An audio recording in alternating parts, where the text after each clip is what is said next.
Hello everyone, I'm Elizabeth Shaw and this channel is all about the narcissistic personality disorder to give you more understanding of those you might be dealing with in your life and ways to recover from narcissistic abuse. This video is about, did the narcissist ever truly love and care for you? No matter who the narcissist is in your life, be it a family member, a partner, a friend, it can be an extremely negative, daunting, hurting, confusing and painful experience. It can literally drain everything out of you, ending up with emotional overload and cognitive dissonance, as well as numerous health problems. One of the questions that I do get asked a lot is, did they ever truly love me? A lot about recovery is getting the answer to all the whys, the what ifs and what they did, so that you can forgive yourself, remove any guilt, learn from the past, let go of the past and move on to your future. Did they ever truly love me depends on the narcissist that you were actually dealing with. The narcissistic personality disorder, it is a disorder. It's who they are and they cannot change. They have a disorder. If they wanted to, they could learn coping strategies to manage their disorder. Yet as most don't want to look too deeply into who they are and why they act the way they do, this will most likely never happen. Narcissism is something that most people do actually have. Most people have at least one trait of narcissism in them. There's good narcissism and there's bad narcissism. Most people have healthy narcissism, yet when around people with negative, unhealthy narcissism, it can bring out the negative side of us. Those not on the disorder can and most often do and love and care for you. Sometimes the relationship just gets so toxic that some people just stop loving and stop caring to protect themselves. Others, no matter how negative the experience was, will still care for them on some level. We are human, and either way is normal and right for you, so long as you are happy with who you are. The 9 traits of the narcissistic personality disorder, and to have the disorder, the person you are dealing with needs at least 5 of these traits.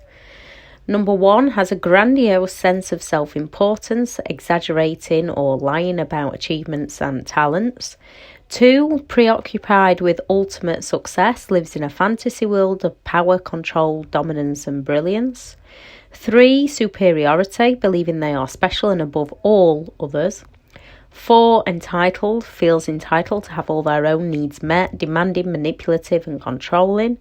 5, excessive admiration, a constant need for excessive admiration from others. 6, exploits all others, takes advantage and manipulates others to get their own needs met. 7, a lack of empathy, cannot truly connect with how others are feeling. 8, envious and jealous, hate people who have something they want, also believing others are envious of them. 9, arrogant and exaggerated sense of their own abilities and behaviours. So your parents or your partner, even your boss, work colleagues and friends might have one of these traits or 3 of these traits.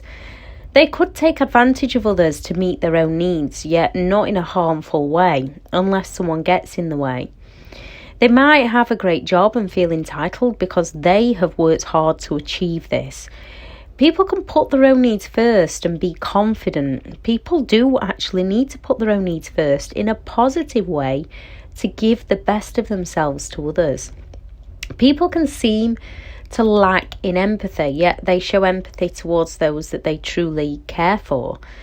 Just like when we cut narcissistic people out because they bring out the worst in us, doesn't mean we don't have the empathy or we do not care. Now, you do have to be careful with empathy because sometimes they may show empathy on the cognitive side, on the thinking side of empathy to meet a need of their own, but it doesn't actually mean they genuinely got true empathy for others.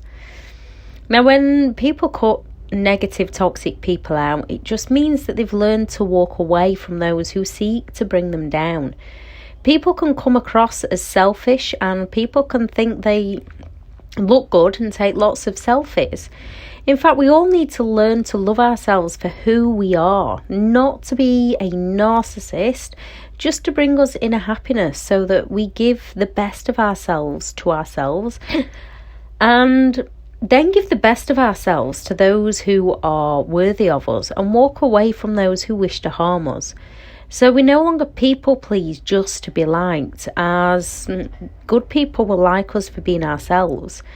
Be who you want to be with good intentions towards others. There is no wrong or right way to live your life, and you will find the right people to walk with you and learn to walk away from the people who turn against you.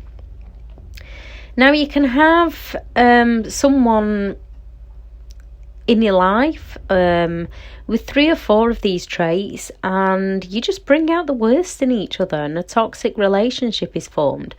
You can have someone with 3 or 4 of these traits who are quite controlling and demanding and selfish, and then when you've stood your ground, all hell broke loose. You can suffer narcissistic abuse from someone who isn't actually on the narcissistic personality disorder spectrum. Therefore, if needed, if you cannot go no contact, you can find the right support and find new ways to communicate or how to handle yourself around them so that you bring the best out of each other. These people can genuinely love and care for you, even if they don't always show it. Yet if you're with someone with at least 5 of these traits, or you've been around someone with at least 5 of these traits, or your parents had at least 5, you have most likely suffered the most hideous form of narcissistic abuse at the hands of someone who actually has the disorder.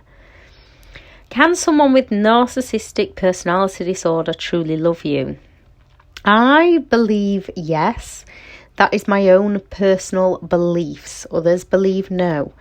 I believe in their own way. In that moment when all their wants and needs are being met by you, they love what you are serving to them. At that moment in time, they care that you are making them feel good at that moment in time. And whilst you stay in that place of serving their every need, all will be all right, and they will love bomb you and treat you the best they can. But as they don't truly know what they want, it's an extremely difficult way to live.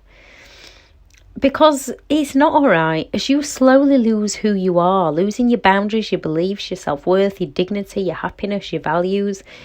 And as soon as you stand up for yourself, they wreak havoc within your life. They no longer love and care for you, and they seek to destroy you. They are no longer interested in you as you are no longer meeting their needs. They are only interested in loving and caring for you in their own unique way, or when it suits them, and when it no longer meets their needs, they can simply just cut people off.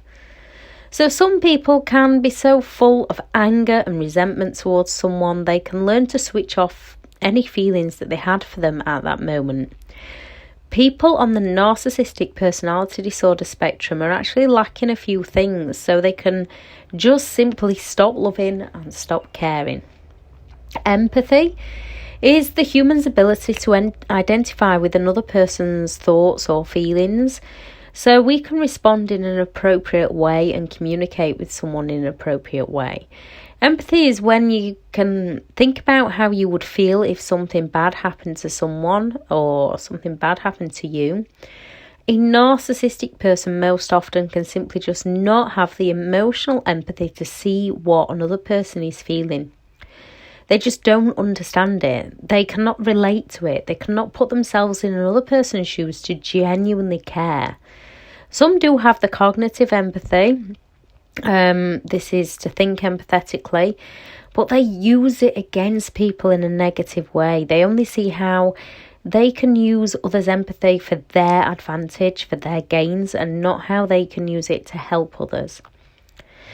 They have little to no guilt or remorse. If anything, the only thing they ever feel is shame, and with that shame they blame, shift and project to escape any feelings of shame. Without that empathy, they don't feel bad when they hurt someone. They can see how others would perceive them, so they do carry a bit of shame around. But as I've just said, they quickly remove this by blame shifting it onto others, projecting their own thoughts and feelings onto others, then telling stories to those who do empathise of how badly they were treated, as they've learned this gets them attention. And often they tell that many lies, they believe their own stories as realities. A narcissist will always play the victim or the hero. They will never, ever play the villain. I say play the villain. They'll never actually tell the truth of the things that they've done to others. They'll never truly admit to mistakes, only on a temporary basis to get the needs of their own met. And then as soon as they're met, it's long forgotten. They don't have that skill set in the mind to reflect what they have done to another person.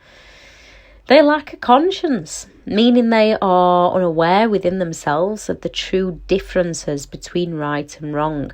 They believe they are special and superior, and rules just don't apply to them. They lack object consistency. This is usually formed around the age of 2 and 3, meaning people who develop object consistency have an ability to care for others even when they are not around the person at that time. So for those of us that have object consistency, means that even when someone hurts us rather horrifically at times, if we've fallen in love with them and cared for them in the past, we can still care about them. A narcissist in that moment can just stop caring if their needs are no longer being met. The lack of whole object relationships. They are unable to see that others have good and bad qualities, that humans are not perfect and come with flaws. So once they realise they don't like something about someone else, instead of seeing them as perfectly imperfect, with different thoughts and feelings to them, who are human and make mistakes, they see others as damaged and hurtful and just don't care enough or have the ability to understand and find a middle ground. That communication, that finding compromises with others, they don't have the ability to do this. They lack cognitive reflection, therefore they cannot reflect on how their own personal behaviour has caused an issue. They believe it's always someone else's fault for any problems they're having. They blame it on others for their own failings, rarely or never reflecting on their own behaviour, mistakes or errors in judgment. The only time they'll reflect is a false reflection, when they've suddenly realised if they haven't got someone else lined up, or they're losing control over someone and they want to pull somebody back in. They can do a temporarily reflection, I suppose, where they'll turn around and say, sorry, I've done this, I'll go and see counselling, I need your help, or if you hadn't have done this, I wouldn't have done that. But then as soon as their needs are met, that switch flicks and they are back to being who they truly are. So if you're dealing with someone who has some narcissism in them, they most likely did love and care for you. The relationship was toxic and broke down, and this can be with friends, family, or a partner. If you're dealing with someone on the narcissistic personality disorder spectrum, they may love you in their own way that's mostly self-serving at that moment in time. If they believe you have something to offer, most will come back to take from you again. Why they will come back to Hoover at times to meet a need of their own, only to walk away again once their needs have been met. Someone with traits, you can learn to build an awareness and an understanding of each other and find ways to communicate with them. Those on the disorder will never listen to reason or your point of view, so learning how to handle yourself, your emotions and your own responses around them. I do recommend with those that are actually on the disorder to go no contact is the best approach, because they will up the games, they will be hurtful, they will be spiteful, and you have to get yourself into a truly good place to be able to manage yourself around them and manage your emotions around them. So if they are full on the disorder, especially narcissistic sociopaths and narcissistic psychopaths, that's when you need to go no contact. And some you do have to actually move miles away from just to get away from them. You can heal yourself, you can recover from this, you can move forwards. Learning all about it is a must. One, so that you can understand what you've been through, and another, so that you don't end up in the same situation again. You will find a point when you've learnt about it, when you can listen to it and it doesn't trigger the emotions like it used to. And when it stops triggering those emotions, you are definitely on your way to recovering and moving forward to a new life. But while you are learning about it, you do still need to take time out to take care of your own needs, to create that new life for yourself, to create that new future, to get back out into the world, to meet good people, communicate with people that understand you and what's happened to you, lift yourself back up.